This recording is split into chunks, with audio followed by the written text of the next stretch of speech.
Estamos de volta e agora vamos entrevistar o vice-prefeito de Tupã, Tiago Santos. Tiago, tudo bem? Bom dia, é um prazer falar com vocês. Estou à disposição para esclarecimento de dúvidas, um bate-papo legal para a gente entrar na casa da população e que espero que eu atenda tudo a contento do que você tem em mente. Tiago, semana passada tivemos uma boa notícia. Estávamos esperando sair pelo menos 25 anos, que é a reativação do prédio do Mercadão Municipal. Ele não vai ser mais mercado, mas vai ter finalmente uma destinação digna. Vai deixar de ser aquele elefante branco abandonado, caindo ali. Vai ter outra destinação que vai ser o poupa-tempo e órgãos ali da prefeitura. Isso é uma realização de sonho de todo tupanense. Há muito tempo, uma área nobre, central, um espaço cultural que tem um valor importante para a cidade de Tupã, e todas as pessoas que vinham, passavam por Tupã, os moradores, davam aquela imagem triste como que o Mercadão se transmitia. E quando o Manuel, através das alocações políticas, que ele tem um acesso importante no governo do estado, conseguiu a liberação desses recursos, nós demos start em projetar isso para que é um local e desse uma funcionalidade, aproveitar o embelezamento normal, mantendo as características culturais, que é importante, e centrar serviços públicos para melhorar a qualidade, o acesso à população. Nós conseguimos isso através do poupa-tempo, que é um importante serviço que a população vai ter. Importante destacar que toda a região de Tupã até Oswaldo Cruz vai usar os nossos serviços aqui. Então são pessoas que virão para Tupã e gastarão seu recurso em Tupã. A cidade vai ganhar economicamente tudo isso. E a prefeitura, Manuel destinou parte do recurso. Nós pensamos que a gente não poderia só deixar o lado do poupa-tempo bonito. Então a prefeitura vai colocar em torno de R$1.300.000 para que o projeto todo seja finalizado e a população tenha orgulho de passar por aquela redondeza, que eu tenho certeza que vai ser um dos prédios mais bonitos de nossa cidade. E qual a previsão de entrega do prédio? Ele está a todo vapor. A previsão é que a parte estrutural, onde o governo do estado começou a fazer sua interferência agora, onde vai ser destinado o poupa-tempo, e nós pretendemos entregar nos meados do aniversário da cidade, uma grande festa, para que a população já comece a se beneficiar com esse serviço. Terminada essa obra, entra agora a prefeitura, já com a administração, as intervenções que o Valentim decidiu na estrutura junto com o Danilo de transferir as duas farmácias, algumas secretarias, a própria Secretaria de Trânsito vai ser transferida para lá, porque vai ter a documentação do poupa-tempo, a Ciretan, então é para otimizar o serviço. A gente acredita que até o ano que vem, todos os serviços, todas as intervenções, as mudanças que queremos ver, o Mercadão esteja funcionando a pleno vapor. E quantas demais obras? Principalmente aquelas paradas, são 33 obras paradas ou em andamento, em atraso? Olha, eu não tenho essa noção a fundo de quantas paradas, porque quando nós assumimos, eu disse para o Manuel que não adiantava a gente ficar remoendo. Nós temos como gestor público de dar andamento no que está. A gestão anterior fizeram coisas boas e coisas não tão exitosas para a população, e cabe quem o sucede fazer da melhor forma possível, porque se todos os prefeitos que passarem por aí derem continuidade do que o seu gestor, a cidade só tem a ganhar com isso. É isso que eu e o Manuel nós estamos pensando. A gente acredita que boa parte, nesse primeiro semestre, do que estavam parados, em torno de 10, 12 obras vão ser terminadas, e assim sucessivamente. Hoje nós temos um problema sério, é que nós não temos mão de obras e empresas com capacidade de pessoas para vir executar as obras públicas. Hoje a maioria das empresas preferem prestar serviço para a iniciativa privada, porque tem um valor agregado maior do que para o poder público. Então a maioria das licitações elas vêm se dando desertas por falta de interesse das construtoras. Então nós estamos tendo que fazer algo mais atrativo, incrementando os projetos para que a gente consiga atrair essas empresas. Até o momento vem dando certo, as obras começaram a deslanchar, a macrodenagem começou a seguir um ritmo mais acelerado. Então a gente crê que essa forma de não ficar olhando para trás, olhando para o retrovisor, mas pensando em resolver o que estava aí, vem dando certo. Eu acredito que todas essas obras que estavam paradas, em torno de um ano e meio, vão estar todas executadas e a população vai ter uma cidade melhor do que quando nós assumimos. A Prefeitura doou 2 áreas, uma para Clealco e outra para Termas. Tanto um quanto o outro não estão funcionando, não estão nem em obras, pelo que consta, né? E a Prefeitura pensa em reaver essas áreas, já deve ter um processo na Justiça. Sem dúvida, na questão da Clealco. A Clealco há um bom tempo, fez um lançamento da implantação de uma usina com tanta pompa que... Foi até motivo aí de assunto de campanha, usado Exato. politicamente. Exatamente, criou um clima importante para a cidade, porque era um investimento vultuoso para a cidade. Entretanto, já se passaram um tempo considerável e nada foi feito. Nós já fizemos a notificação, estamos tomando as medidas judiciais, porque a Prefeitura vai retomar sim aquela área, porque não foi cumprido os acordos, então a área da Clealco com toda certeza vai retornar para a Prefeitura. No Termas, o empresário voltou a Tupã por esses dias, procurou tanto eu quanto o Manuel, o presidente da Câmara, Ribeirão, mudou toda a estrutura do projeto, contratou empresas da cidade para prestar serviços, o Rogério Bardelin, no caso, que está fazendo esse projeto, tocando essas coisas, diminuiu o tamanho do que seria o Termas, com uma coisa um pouco menor, mas que é importante para a cidade que vá funcionar. Nós demos um lapso de tempo para ele que ele coloque tudo isso em prática, porque ele tinha sido notificado que retomaríamos aquilo. Então ele veio, procurou a cidade, disse que em 90 dias aquilo começa a funcionar e em torno de 6, 7 meses aquilo esteja pronto, a primeira etapa, que é o que importa para nós, que a Tupã tem um Termas que a gente começa a desenvolver, mesmo que lentamente. Então foi um voto de confiança que demos a ele, mas ele está sabendo que, se não cumprir o prazo que ele nos pediu, a Prefeitura vai retomar, assim como nós pedimos da Clealco. Porque, exemplo da Clealco, Termas também fez um lançamento muito pomposo em junho de 2011, eu estive presente lá, e na época afirmaram que seriam 4 etapas, sendo que a primeira estaria funcionando em um ano, Exato. Ou seja, em junho de 2012. O investimento inicial seria de 11 milhões nessa primeira etapa. E o Carlos Pires, que era um dos donos, afirmou que Tupã estaria recebendo, ao final das 4 etapas, cerca de 300 mil turistas por ano, que é uma coisa assim muito otimista, eu diria, né? Agora estão com uma obra menor. Eu acho que nós temos que pegar o exemplo, como tudo na vida, de o que dá certo. Nós não precisamos inventar a roda porque é inventado para nós. Acho que Olímpia, acho que é o caso de sucesso que se encaixa em Tupã. Começou pequeno, com uma coisa sem ser grandiosa, sem vender tantos sonhos, sem vender algo que não dá para se entregar. E hoje, acredito que depois do resort de Águas Quentes lá em Goiás, é o maior do Brasil, nesse sentido, e não para de crescer. A sua economia, hoje o Termas de Olímpia, ele afeta todas as cidades, o entorno disso, do tamanho que virou aquilo lá. Eu acho que Tupã tem tudo para seguir o mesmo caminho, mas sem vender ilusão para a população, sem pensar em algo muito vultuoso. É importante os sonhos grandes, mas a gente tem que começar. Começou o deslanchamento de tudo isso, é muito mais fácil. Então eu particularmente estou botando fé nesse projeto bem menor. Por quê? Primeiro que ele contratou pessoas da cidade. Ele não veio só explanar as coisas, que tinha uma equipe de pessoas de fora da empresa dele que iam fazer as coisas. Então contratou pessoas de Tupã que têm interesse que a cidade se desenvolva. E pessoas que não iam colocar o seu nome em avaliação popular, que em projeto que eles não entendessem que dariam certo. É um projeto que dá para se cumprir, não é nada faraônico.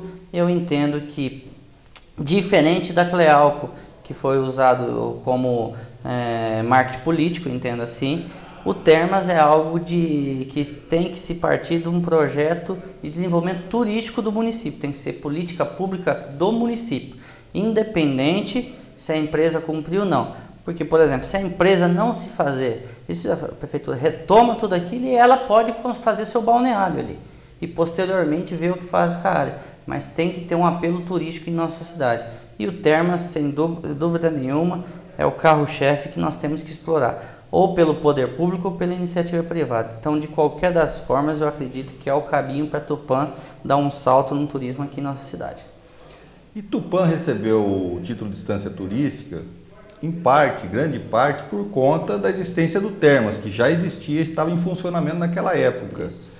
Hoje ele está parado, até segunda ordem, e Tupã ainda não tem um turismo consistente. Você tem alguns eventos aí, o Carnaval, né, Tupã Junina, que atrai principalmente pessoas da região, sim, que muitas vezes vêm aqui, não gastam muito, voltam no mesmo dia para a sua cidade, né? Infelizmente, Tupã ainda não achou o seu rumo no turismo, que é uma das maiores indústrias. Tupã fica muito atrás de indústria, de se industrializar, mas o turismo, que é uma grande indústria, né, Tupã ainda não conseguiu se encontrar. Olha, a gente percebe que a parte turística, em qualquer que seja hoje o desenvolvimento, ela passou a ter um apelo muito grande.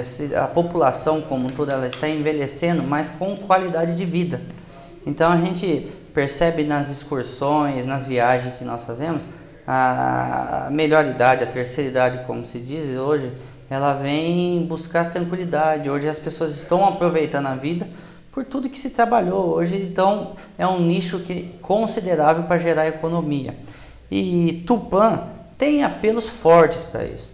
Nós temos a área indígena aqui, que é pouco explorado, é um trabalho muito bem feito pelas pessoas aqui, mas pouco explorado de forma comercial e turística. E a área indígena, apesar de estar em outro município, com certeza ninguém vai ficar em Arco-Íris, até porque ali não tem hotel. Se a pessoa viesse visitar, se tivesse estrutura na aldeia para que recebesse mais visitantes, a pessoa ia se hospedar em Tupã. Com certeza que é a cidade mais próxima, que tem uma rede hoteleira pequena, mas tem. Nós temos, eu conversei muito com a Márcia, com o Valentim, eles estão tocando isso, eles estão fazendo um inventário onde que se está se descobrindo que parte da aldeia indígena faz parte de Tupã. Tem uma reserva que é de Tupã. Então nós estamos tentando, conversando, fazendo um projeto turístico junto com o FUNAI, junto com os órgãos interessados nesse sentido, para que Tupã tenha sim sua aldeia indígena e comece a canalizar o turismo para isso também. Nós melhoraríamos a qualidade de vida dos índios que lá estariam, como você disse, nada contra a cidade bela, Arco-Íris, uma cidade pacata, mas para não ter questão de conforto, de qualidade de vida, de estrutura para receber turista, Tupã é muito mais apropriado que isso. Então está se fazendo um projeto contra isso, o Valentim e a Márcia estão sigilosamente fazendo para que a gente não crie expectativa para a população, mas é algo que o governo de Tupã vem trabalhando nesse nicho da área indígena, que é algo que nós temos que explorar de forma positiva. Eu acredito que é um caminho. Juntamente com o Termas, nós temos também a Varpa, que é maravilhosa. Parte do dinheiro de turismo que o Manuel conseguiu junto ao governador essa semana vai ser aplicado na melhoria de Varpa. E, sem dúvida nenhuma, como você citou, os eventos que, assim que assumimos, nós tivemos que tomar uma decisão, porque existe um projeto de lei na Assembleia Legislativa onde vão classificar as instâncias. E se Tupã, hoje, friamente, se Tupã não fizesse algo para modificar isso, com toda certeza, não tenho dúvida nenhuma que nós perderíamos esse aporte financeiro do governo do estado, que faz muita diferença, algo de torno de 15 milhões por mandato. Então é algo que Tupã sofreu um impacto muito negativo se nada não foi feito. Como você disse, o Termas parado, a aldeia indígena em Arco-Íris, Varpa sem apelo turístico bem divulgado, nós temos que tomar uma medida com urgência. E realizar grandes eventos foi a ideia inicial. E acredito, pela quantidade de público que veio participar das 2 edições do Carnaval, eu acho que cumprimos com êxito de ter um portfólio para demonstrar ao governo do estado que Tupã, mesmo que através de evento, atrai turista. Então, quanto a isso, deu uma sobrevida para Tupã enquanto instância.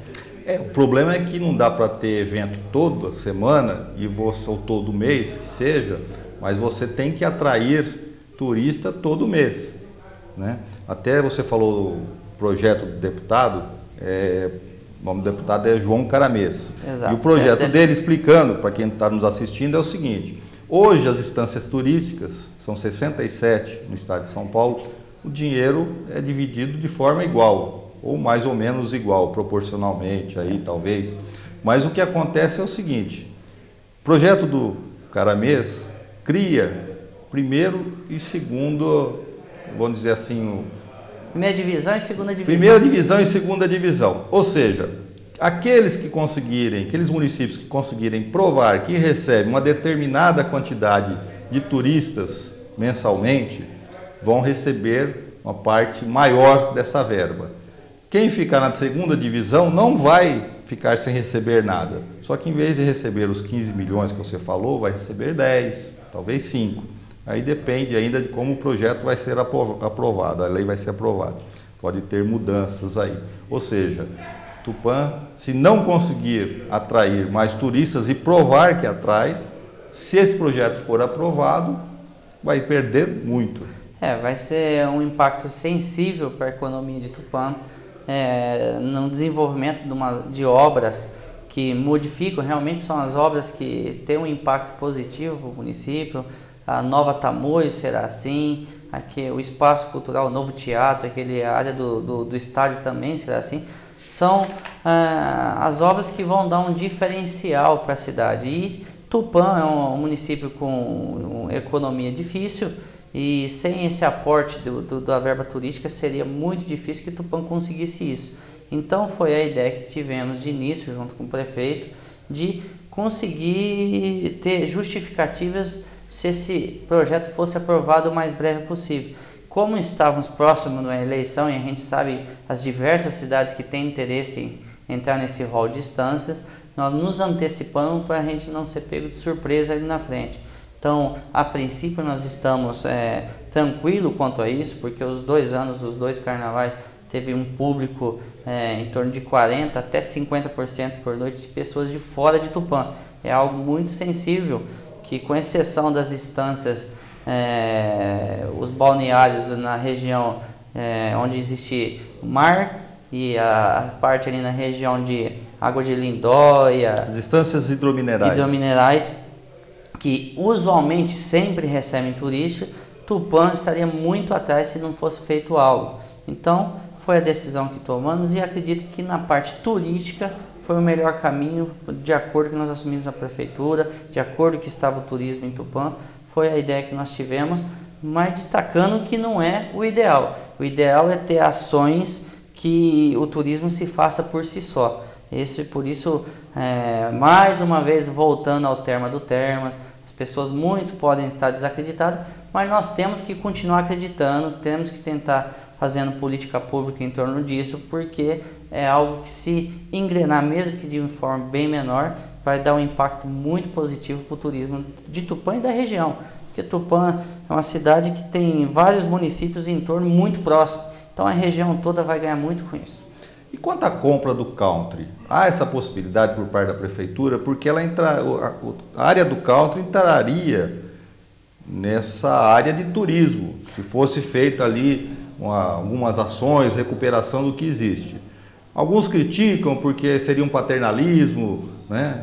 Em vez da iniciativa privada comprar o country, reativá-lo ou transformar num loteamento, qualquer coisa parecida, pede-se que a prefeitura faça. Porém, essa questão aí do projeto do deputado João Caramês, que exige que as instâncias tenham turistas. Como eu falei, são 67 instâncias no estado de São Paulo, apenas 9 estão listadas como sugestão de destino, de viagem, no site do Ministério do Turismo. Ou seja, a maioria esmagadora não é recomendado como destino turístico. E Tupã não está entre essas 9. Não seria o caso da prefeitura adquirir o country e construir ali um balneário, ao exemplo de que existe em outras cidades, até um horto florestal também, onde se possa ter educação ambiental.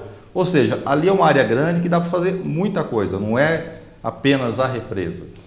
Olha, o country é um espaço muito bonito, é de iniciativa privada, uma notícia em primeira mão, se você não tem essa informação, mas o corpo jurídico da prefeitura já está em contato com o senhor Zeca Geromini, eles estão levantando todos os débitos do espaço, os problemas que tem em relação aos associados. Então a prefeitura, a parte jurídica, vem dialogando com o Zeca, levantando tudo, porque não basta ele apenas querer vender, tem os associados que tem que concordar com tudo isso. Então a prefeitura já vem trabalhando nesse sentido, e eu acredito que é algo um pouco mais complicado, mas pode ter um desfecho positivo, porque quando todas as partes têm interesse, e a cidade vem ganhar muito, porque você vê que o Quatá, Rancharia, que tem esse tipo de trabalho, fazer um loteamento para que se construa em torno de lá, a prefeitura investiria no embelezamento, no parque, para que as pessoas usufruíssem, e o entorno poderia levar algo como Quatá, como Rancharia. Então, a parte jurídica da prefeitura já vem tratando desse assunto com o Zeca Geromini. É um pouco complicado porque tem diversos associados, então nós temos que fechar todas as pontas para que se dê o start, que a gente faça o acordo junto com a parte do judiciário, que parece que tem pendências jurídicas também junto ao CAUT. Então são diversos fatores que a prefeitura vem estudando, mas é uma possibilidade sim, faz parte de um projeto do Manuel e meu, que nós estamos tentando fechar essa equação.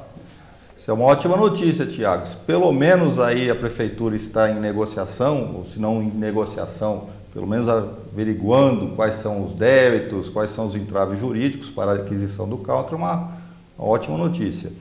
Outra boa notícia foi a Escola Técnica Federal que vai ser implantada. Eu gostaria de saber como está o andamento disso aí. Olha, isso desde que assumimos, eu disse para o Manuel que eu tinha um sonho de trazer esse tipo de curso para a região. Começamos, a princípio, trazer a Universidade de Tupã, aí em discussões no Ministério da Educação, junto com o deputado Vacareza, com as comissões ali existentes. Disseram que seria muito difícil Tupã ser uma sede de uma universidade sozinha. Então partimos para seguir o que estava acontecendo por Brasil afora, os modelos de universidade de forma descentralizada, que foi instalado assim na região de Campinas e foi instalada uma na região sul. Seria a Universidade do Oeste Paulista? Exatamente, a Universidade do Oeste Paulista com polos descentralizados. Seriam Tupã, Marília, Assis, Prudente, Araçatuba e Andradina. Esses polos seriam que receberiam os cursos. Ou seja, não seria apenas aqui no corredor da Alta Paulista, não. Marília, Dracena, Panorama, seria também exatamente Araçatuba. Num raio de 250 quilômetros, focar uma universidade federal. E isso é o caminho, primeiro, que você atenua as disputas políticas. E segundo, que todos os envolvidos saem beneficiados. Você evita que os prefeitos fiquem puxando exato. Para cada cidade, ou seja, se vários recebem, não há por que brigar. Em vez de brigar por uma coisa só, nós unimos esforços para que todos sejamos beneficiados. Essa foi a ideia que tivemos, o projeto já está no Congresso Nacional, já está na Casa Civil. Obviamente tem todo um trâmite que precisa de orçamento da União, esse ano é um ano eleitoral, é muito difícil. A partir daí, como já existe o projeto dos Institutos Federais Brasil afora, nós, juntamente com o deputado Arlindo Chinaglia, que foi líder do governo, hoje é vice-presidente da Câmara, ele levantou a bandeira de nos ajudar nesse sentido, entendendo que é um modelo de desenvolvimento na nossa região. Não adianta pensar em grandes indústrias. Eu acho que se você trouxer ensino qualificado para cá, obviamente a mão de obra será qualificada, aí assim as empresas podem se interessar por nossa região. E o Instituto Federal vai ser um grande avanço, porque é uma formação de mão de obra muito rápida, qualificada e atendendo às exigências do mercado regional nosso. Então, ontem o pessoal já estiveram lá no prédio da Secretaria de Educação fazendo uma vistoria prévia, ver se se enquadra na implantação disso. Então, acredito que segundo o deputado Arlindo Chinaglia, segundo o ministro da Educação, provavelmente não tardar em janeiro de 2015 ou em junho desse ano, dependendo se os trâmites andarão, já estaremos funcionando no Instituto Federal aqui na nossa cidade. E que cursos possivelmente haverá? O Ministério da Educação está fazendo um inventário sobre as tendências regionais, porque não pode só pensar em Tupã, e eu acredito que em 10 a 15 dias já tenha uma sequência de cursos para discutir com as pessoas da região, com os prefeitos da região, com os formadores de opinião, para ver se enquadra no que nós queremos. Acredito que deve ficar algo voltado para a agricultura, algo até mesmo na formação do terceiro setor, que atendimento como tem em Campos do Jordão, a parte de formação na área de gastronomia, de turismo, que é algo que se estão vislumbrando, porque Olímpia não está tão longe daqui, tem Paraguaçu que tem algo voltado ao turismo. Então, são diversos, ou mesmo na área de engenharia, porque isso o governo vem investindo pelo Brasil fora nesses setores, porque a mão de obra que falta em qualquer canto do Brasil. Isso é um setor que eles não, sempre que levam qualquer tipo de formação, sempre leva algo voltado para a engenharia, porque isso está servindo ao país todo. Então, são essas áreas que provavelmente que teremos os cursos aqui em Tupã. E quanto à novela do SAMU, que até hoje não foi implantado, principalmente por conta aí dos municípios, eram 18 no começo, se não me engano. Exato. E aí sai um, sai outro, e a conta não diminui na mesma proporção, ela pode até diminuir um pouco, mas não diminui na mesma. Se metade dos municípios saírem, ficarem só 9, a conta não vai vir para metade. O SAMU é um serviço de extrema importância para o usuário, até mesmo seria de melhorar a qualificação no atendimento aos 2 hospitais, porque o paciente já chega com um pré-atendimento já pré-definido, mas a parte financeira foi onde se esbarrou toda essa negociação. Tupã sempre se demonstrou interessado em implementar o serviço, mas como polo regional, usualmente toda a conta estoura na prefeitura de Tupã. Então nós tivemos um pouco de parcimônia nessa tomada de decisão, deixamos claro no Ministério da Saúde que nós queremos o serviço, nós deixamos claro para os prefeitos que Tupã quer o serviço, mas que eles assumam realmente seu compromisso e cumpram com o acordado. Hoje nós não podemos aceitar que um documento assinado não tenha mais valor, que a palavra do cidadão não tenha valor, e o dinheiro público tem que ser tratado com respeito.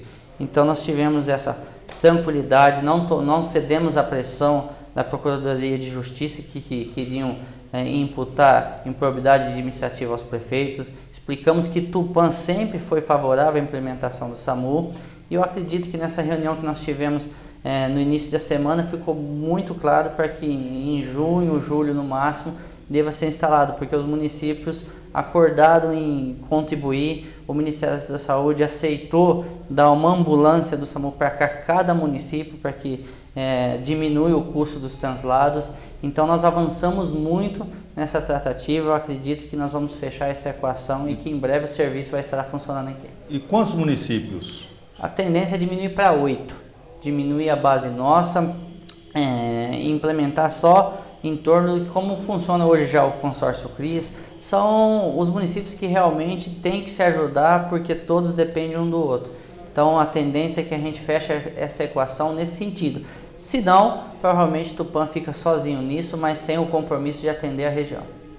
E quanto ao problema jurídico aí que a prefeitura está enfrentando, que a promotoria afirmou que 72 cargos de diretor e 51 cargos de diretor de serviço estão na ilegalidade. A gente entende isso, a gente respeita o Poder Judiciário, a lei a gente cumpre. Nós estamos fazendo um levantamento de tudo isso, também com tranquilidade, vendo o que pode ser feito, porque são cargos importantes que realmente causariam um transtorno inicial importante para a cidade, porque são as pessoas que estão 24 horas disponíveis para trabalhar. Já estamos formatando algumas propostas para o Ministério Público para a gente conseguir uma alternativa, e se não houver o que fazer, nós vamos cumprir uma determinação legal e vamos seguir em frente. E ordem judicial a gente cumpre, respeita e vamos trabalhar. Nós estamos aguardando o desfecho legal de tudo isso. Nós já tivemos conversas prévias com o Ministério Público explicando que alguns cargos, mesmo que de menor importância, como de serviço e de área, como eles estão julgando que não precisa, eles são fundamentais porque setores como saúde, educação, obras, hoje o meio ambiente e a agricultura têm serviços essenciais para a população e que não consegue ser gerido por apenas uma pessoa. Então nós estamos aguardando o fechamento disso, acho que em 15 ou 20 dias no máximo deve ter uma resolução clara e a decisão que nós teremos que tomar. Falando de eleições, você é pré-candidato para deputado? Olha, isso me deixa muito envaidecido, eu fiquei muito feliz de o Partido dos Trabalhadores colocar meu nome como pré-candidato, foi aprovado, aliás a aprovação saiu na quarta-feira agora. Eu me sinto feliz despontando como uma liderança regional, então eu entendo que a gente começou a desenvolver, colocar o Partido dos Trabalhadores na ordem visual, onde a população dessa região, que sempre foi muito conservadora, assim, muito ligada ao PSDB, começa a pensar no PT como uma alternativa de governar. E pesquisas recentes mostram que o PT vem crescendo. De uma eleição para outra, nós quase dobramos os votos aqui em Tupã, por exemplo, e eu fico feliz de ser lembrado por partido. As convenções vão ser agora em julho, nós já estamos trabalhando para que a região Itupã a gente acolha a melhor decisão possível, destacando que eu sinto muito orgulho de ser vice-prefeito de Tupã, me sinto feliz, honrado com esse papel que a população me trouxe, e se eu julgar que isso vai ser o melhor, que eu posso contribuir mais para a população como pré-candidato, como um possível deputado, eu vou aceitar essa incumbência, porque eu acho que Tupã hoje, os dados do cartório eleitoral, tem condições sim de eleger seu deputado, são 51 mil eleitores só em nossa cidade. Eu acho que a gente pode trabalhar para aumentar a autoestima da nossa região, não aceitar mais nós como corredor da fome, não aceitar mais nós como região dos presídios. Eu acho que Tupã e região tem que ter sua independência política sim, e isso caminha com tendo seu próprio deputado. Com certeza Tupã precisa de um deputado estadual e até de um federal, mas é difícil eleger, principalmente apenas com os votos de Tupã. O prefeito Manuel Gaspar foi candidato a deputado federal, teve cerca de 33 mil votos e ainda assim não conseguiu ser eleito, ou seja, é muito difícil. Principalmente se Tupã tiver mais de um candidato, e corremos esse risco, ou seja, os votos se dividem, se já é difícil para um, para dois ou três, então é muito pior. Se o Partido dos Trabalhadores, se as pessoas que estão me incentivando a isso, realmente efetivar minha pré-candidatura agora em julho, com toda certeza vou conversar com todos esses nomes que estão vislumbrando, são todos bons nomes, tá? Destacar que são pessoas de bem, que trabalham pela cidade, mas eu acredito, como você disse, se não houver uma união em torno de um objetivo maior que a nossa região, fica muito difícil. Mas sabemos que nós temos uma chance única de dar um salto adiante. No caso, nós que somos do Partido dos Trabalhadores do PT, nós temos militantes em todas as cidades do estado de São Paulo. O PT é uma forma de fazer política um pouco diferente dos outros partidos. Nós temos uma militância engajada, onde não se divide voto, sempre em prol do partido. Então a chance é real de eleição, é difícil pela localização que nós temos, mas é real que Tupã e região consiga fazer bonito e até mesmo fazer um deputado, mas isso parte, como você disse, unir esforços em torno de um objetivo maior. Tupã perdeu muito nas disputas políticas lá do passado, onde se construiu o papel político em Tupã através da divisão. E eu acho que nós temos que ter uma visão republicana, pensar em quem tem melhores condições, o que a cidade tem a ganhar é a perder com os candidatos que estão se vislumbrando por aí, e é nesse sentido que eu vou trabalhar. Você citou muito bem o Manuel. O Manuel foi um candidato onde todas as forças políticas da cidade trabalharam contra ele. Mesmo assim, ele teve mais de 17 mil votos. Então, o apelo de que Tupã realmente quer um candidato da cidade é notório. Eu acho que todo mundo fica angustiado de ser representado por gente que não tem vínculo conosco. Porque mesmo que um deputado eleito fora de Tupã, mas venha ajudar a cidade, ele também tem que ajudar a região dele, ajudar uma outra região que votou bem nele, ou mesmo quem não votou. né, para conquistar votos. Ou seja, ele se divide muito. E já um deputado aqui, né, já se concentra mais em Tupã, mesmo que você possa ajudar outras regiões, mas a sua base será aqui, se você for candidato e se vier a ser eleito. O que eu sinto falta e que eu critico todos os deputados que passaram por aí, que lógico que as emendas que eles destinam para a cidade é importante, tudo, mas não resolve o problema da nossa região. Então, os deputados que até hoje representaram nós, não implementaram nenhum tipo de política pública própria para a Alta Paulista.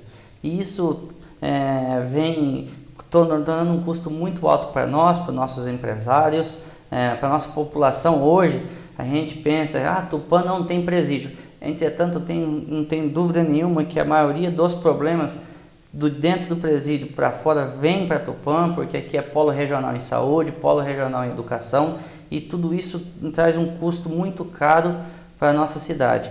Então são políticas de desenvolvimento que tem que ter na nossa região, tem que ter uma compensação com maior ênfase do governador também, para que nossa região não só absorva a parte ruim que eles querem tirar lá da região deles e trazerem para nós, que aqui sempre nós tivemos uma história de uma região pacata, tranquila. Hoje nós já temos problemas de segurança que nós temos que ficar atentos, nós temos déficit de policiais militares, e isso tudo vem acontecendo claramente porque nós não temos representatividade na Assembleia. Então é algo que o deputado que for, as pessoas que tiverem que votar no seu deputado, pense o que ele vai fazer para a nossa região. A emenda pode resolver um problema de imediato, mas o futuro, com toda certeza, o tempo, a história vem demonstrando que não resolveu o problema de Tupã e tampouco da região. Então é uma forma, eu acho que a região tem que se imbuir, tem que se questionar e se perguntar o que futuro nós queremos para nós. E que ações você acredita que um deputado pode fazer na nossa região para melhorar emprego, saúde, educação? Por exemplo, vou dar um exemplo claro aqui em Tupã. Nós temos um polo muito forte na área do amendoim. O amendoim, da forma que ele vem sendo trabalhado hoje, ele tem um valor agregado. Não se fez nenhum tipo de política pública para desenvolver esse setor e trazer as empresas que agregam valor no amendoim, por exemplo, para processar a pasta do amendoim, que aumenta em 10 a 20 vezes o valor, gerar recurso para o nosso município, criar um zoneamento próprio de isenção fiscal para a nossa região, para que as empresas ligadas a alguns setores que são pautados na nossa região tenham esse incentivo, aproveitar essa canalização com o Mato Grosso do Sul e fazer algo de desenvolvimento nesse sentido. A parte educacional, que eles levam muito para a central do estado e para a área do ABC, teria que fazer o processo inverso, trazer uma área educacional forte. Nós temos a Unesp em Tupã, é importante, mas com 1 ou 2 cursos, não tem um processo de tornar isso aqui uma fonte de desenvolvimento educacional. Então nós temos que fazer o processo inverso. A região hoje da capital, os problemas deles hoje não é de desenvolvimento, o problema deles é de moradia, de mobilidade, são problemas que aqui nós não temos. Nosso problema é melhorar a qualidade de vida de nossa população, gerar renda, riqueza para os empresários locais. Então talvez descentralizar parte administrativa para o interior seria algo importante. Então, uma série de fatores que tem que ser discutido com a sociedade a fundo e que a população tem que pensar nisso, o que nós queremos. Tupã hoje, cada vez menos nossos jovens ficam aqui. Por quê? Primeiro, que não tem oportunidade de trabalho. Segundo, porque não tem oportunidade de crescimento educacional e profissional aqui. Isso se dá apenas com investimento na educação. Por isso o Instituto Federal, a educação, ou a Universidade Federal, que é algo mais difícil, mas que está se discutindo em Brasília depois de muito tempo, aumentar os Pronatecs aqui através do governo federal. Eu, com acesso no governo federal, estou conseguindo cumprir o meu papel, o acesso, lógico, com apoio irrestrito do prefeito Manuel Gaspar, que dá a bandeira branca para a gente trabalhar, mas o Estado está deixando um pouco a desejar nesse sentido. Obviamente que eles devem pensar em cunho eleitoral, não tem eleitor lá o povo não reclama, nós estamos longe dos grandes formadores de opinião, de Rede Globo, de tudo isso que O político que não pensa com seriedade em desenvolvimento não leva isso em conta, mas a população vem sofrendo com isso dia a dia, não tem uma política pública para Alta Paulista. Nós temos que reunir os prefeitos e estudar a vocação regional, e eu acredito que só esse é o caminho, não tem o que se discutir. Nós não precisamos inventar nada faraônico, é algo que os estados em torno de São Paulo vêm fazendo para desenvolver, dando incentivos fiscais, dando áreas beneficiadas para quem quer investir, coisa que no estado de São Paulo nós não conseguimos fazer. Isso fica tudo em cargo dos municípios, e o município, muitas vezes que abre a mão desses incentivos, ele fica afetado em sua receita. Então, se não houver a cooperação do estado, fica muito difícil. O estado de São Paulo é onde tem a incidência do maior índice tributário do Brasil. Então, isso dificulta entre uma empresa se instalar na beira da Castelo Branco ou aqui na rodovia Comandante Ramos Ribeiro de Barros. Então, é algo que tem que ser discutido com seriedade, tem que a população se engajar disso sim. A maioria dos políticos só se mobilizam com pressão popular, e isso não é com quebradeira, não é com manifestação, isso se dá com organização e um projeto político sério. E a população tem a arma mais poderosa do mundo, que é o voto. Quando ela demonstrar sua insatisfação ou demonstrar que está dando um voto de confiança a alguma pessoa, ela tem que cobrar essa pessoa. O brasileiro tem que deixar de ser pacato, tem que deixar de ser apolitizado, porque são os políticos que comandam o dia a dia nosso, são os políticos que comandam a hora que nós vamos ter que trabalhar, quando nós vamos pagar emprego, é ele que comanda e decide a qualidade de nossa saúde, de nosso ensino. Então a população tem que levar muito mais a sério a política como um indutor de qualidade de vida para o cidadão. Você citou aí a carga tributária. Sempre se fala em reduzir carga tributária, a gente pensa no IPI, que é o Imposto Federal. Né? Teve uma redução aí tempos atrás para a linha branca, geladeiras, fogões, também para os automóveis, agora vai voltar aos patamares antigos, ou seja, o imposto vai subir. Mas pouco se fala da redução do ICMS, que é um imposto estadual e que muitos produtos têm uma alíquota de 18% e outros, uma quantidade menor, mas ainda assim existe, tem uma alíquota de 25%, ou seja, você paga R$100 num produto, 25 são impostos que vão para o governo estadual. Isso atravanca a iniciativa privada, atravanca os empregos, atravanca tudo. Olha, eu entendo que isso é um vício político histórico do Brasil em todas as esferas, tá? Eu acho que nós temos que começar fazendo o dever de casa. Em qualquer que seja o setor, a máquina pública é inchada. A gente entende, a gente vê tanto em Brasília como em São Paulo que as instituições são apadrinhadas por partido A, por partido B, e a máquina pública custa. E para você começar a dar incentivo fiscal ou renúncia de receita, você tem que cortar despesas de algum lugar, isso é ponto pacífico. E aí os políticos não querem cortar porque perde voto. Exato, falta uma coerência, falta o político ter a realidade do que dá, não dá mais. Hoje está insustentável o aumento da carga tributária, não se tem de onde tirar, a riqueza não se distribui na mesma velocidade que os aumentos de impostos vêm sendo implementado para nós. E o estado de São Paulo está num problema maior ainda, porque nós estamos ficando alijados do resto do país. Nós temos ainda o que vem mantendo a nossa economia, são as empresas que dependem do entorno da capital, dependem do Porto de Santos, das qualidades da nossa história, mas o escoamento da produção, que o Brasil cresceu mais, nós perdemos a competitividade com todo o estado. E isso, com toda certeza, é a carga tributária elevadíssima do estado de São Paulo, onde o governador não tem uma política de desenvolvimento. Ele não precisaria abaixar em todo o local, ele podia fazer uma zona de incentivo aqui para a nossa região, para o Vale do Ribeira, que são as regiões mais pobres do estado de São Paulo. Então falta coragem. Eu acho que o político tem que ter coragem e não deixar as coisas no piloto automático, onde tudo se resolve.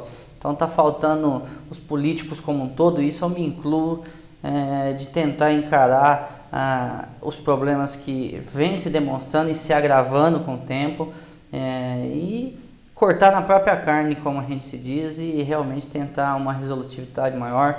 Por isso, como você disse, essa conversa com o Ministério Público a gente vem tendo há algum tempo, tá?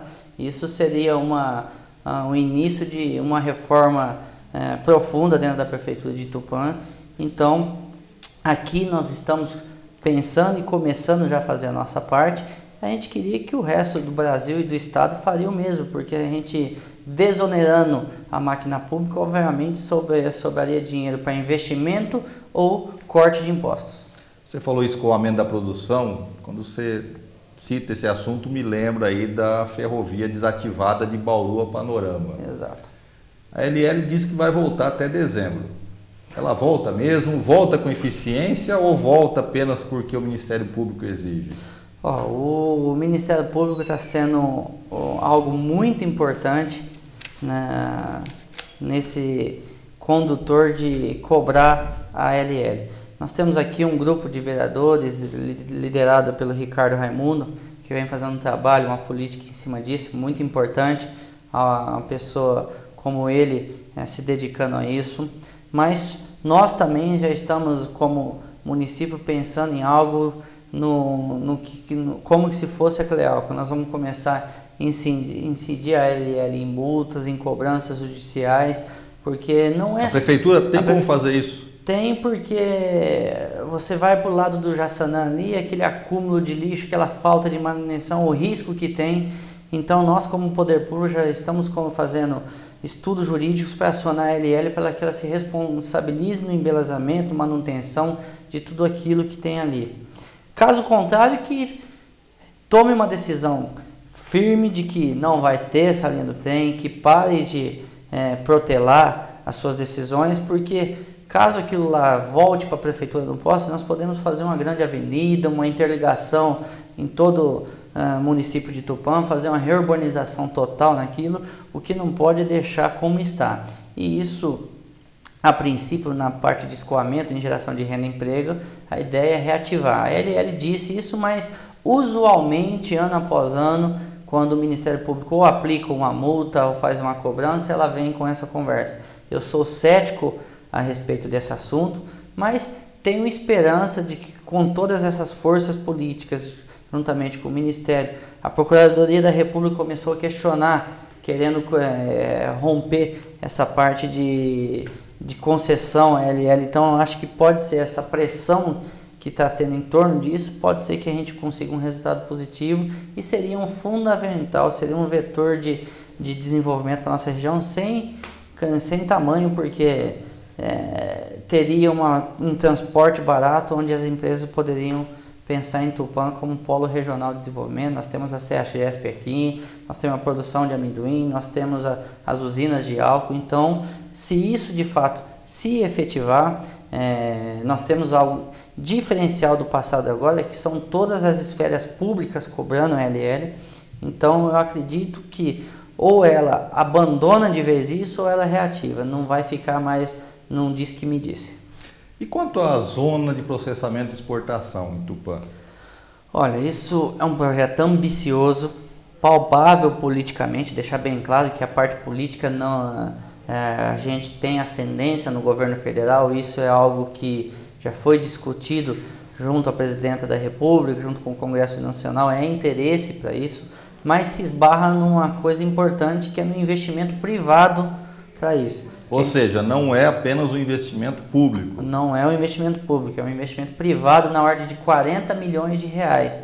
Então, é algo um pouco complicado, porque o que Tupã e região tem a oferecer para implementar qualquer tipo de empresa aqui, qualquer tipo de produção. A gente vem vendo a movimentação da parte da China, de estar investindo pesado em nosso país na compra de alimentos. Isso seria um caminho, tem algumas coisas em mente disso, mas eu acho que o caminho inicial é pensar num porto seco, algo menor, e a partir daí passar para uma ZPE. O porto seco então seria mais fácil? É mais fácil porque é algo que está ao nosso alcance, é a nossa realidade. Nós temos hoje o amendoim, nós temos a seringueira, nós temos a CEAGESP aqui, já em funcionamento. E qual que é a diferença do Porto Seco para a zona de exportação? A zona de exportação, ela visa exclusivamente uma determinada área, onde dentro dela não teria isenção fiscal para se comprar e para se vender dentro desse município. Se eu quiser comprar algo para produzir dentro dessa área, no estado e no governo, eu teria isenção fiscal total. Mas você pode produzir com isenção apenas para exportação? Só para exportar. Tem um projeto de lei tramitando que deve ser que parte dessa produção também poderia ser destinada no território nacional. Esse é um fator. O Porto Seco é que nesse setor a parte de agricultura seria beneficiada, que é o nosso forte. Então é algo que já acontece, que as pessoas hoje levam até Bauru, de Bauru Campinas e assim por diante. Tupã seria uma extensão disso aqui. Então é algo que realmente já acontece. Melhoraria para os que já aqui estão e obviamente até ali o pessoal do Mato Grosso, porque geralmente o pessoal vem de lá, depois vai para Bauru, Bauru Campinas e de Campinas Santos. Então nós faríamos parte de uma rota. É algo palpável e bastaria um pouco de apoio político dos que têm interesse. E tem investimento privado nisso, no entanto, mas esse é algo que já aqui em Tupã já está bem conduzido para alguns setores da sociedade, já tem conversações disso. O vereador Ribeirão esteve em São Paulo discutindo essa ação, o pessoal do amendoim deu sinal verde que eles teriam interesse, então isso é algo que realmente pode sair e eu acredito que até saia, porque a região está precisando disso, está se aumentando a produção em nossa região e os investidores têm interesse nessa parte de alimentos. E qual seria a estimativa do custo de um Porto Seco? De 10 a 11 milhões, mas isso tem algo que existe. 25% então existe, de uma ZPE. E existe também os incentivos do governo para isso. Então é diferente da ZPE, onde não existe incentivo do governo através de financiamentos para a implementação da ZPE. O Porto Seco tem toda essa estrutura, nós temos, por mais faraônico que foi o Eike Batista, o porto que ele construiu em relacionamento, foi baseado nisso aí, porque existe linhas de crédito para isso. Então aqui os investidores fariam sem colocar um centavo no bolso, eles trabalhariam com a produção, com um trabalho econômico, agregando valor aos produtos que aqui estarão, diminuindo despesas de transporte, enfim, o investimento se pagaria aqui. Diferente da ZPE, que o investidor ganharia dinheiro na construção dos seus barracões, atraindo empresas para terem esses benefícios. Tiago, infelizmente estamos chegando ao final, né? Nosso tempo já está se esgotando. Gostaria que você deixasse suas palavras finais.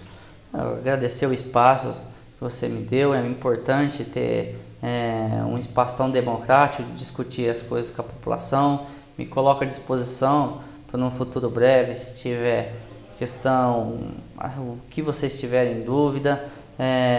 A população de Tupã pode ter certeza que o governo de Tupã está trabalhando firme para que a gente mude a realidade da cidade. Nós teremos com toda certeza uma cidade melhor, mais bonita de que quando assumimos. Nós tivemos problemas no início do nosso governo, mas é natural, todo primeiro ano é muito difícil, mas eu tenho certeza que a população de Tupã vai sentir orgulho do governo que aqui está, vai sentir que a cidade vai melhorar muito e que uma mensagem que se conscientize nas próximas eleições, que acho que é a arma mais poderosa que o cidadão tem. Nós somos um país democrático, nós não podemos jogar isso fora e que, se caso o partido, os amigos decidirem em julho que meu nome vai sair para candidato, eu me coloco à disposição para lutar e honrar a nossa região, que eu acredito, sou um sonhador, acredito que nossa região tem tudo para deixar de ser o corredor da fome, mas passar a ser uma região pequena, mas importante no cenário nacional. Eu falei com o Tiago Santos, vice-prefeito de Tupã. Encerramos aqui nossa entrevista. Muito obrigado pela audiência e continue no Canal 7.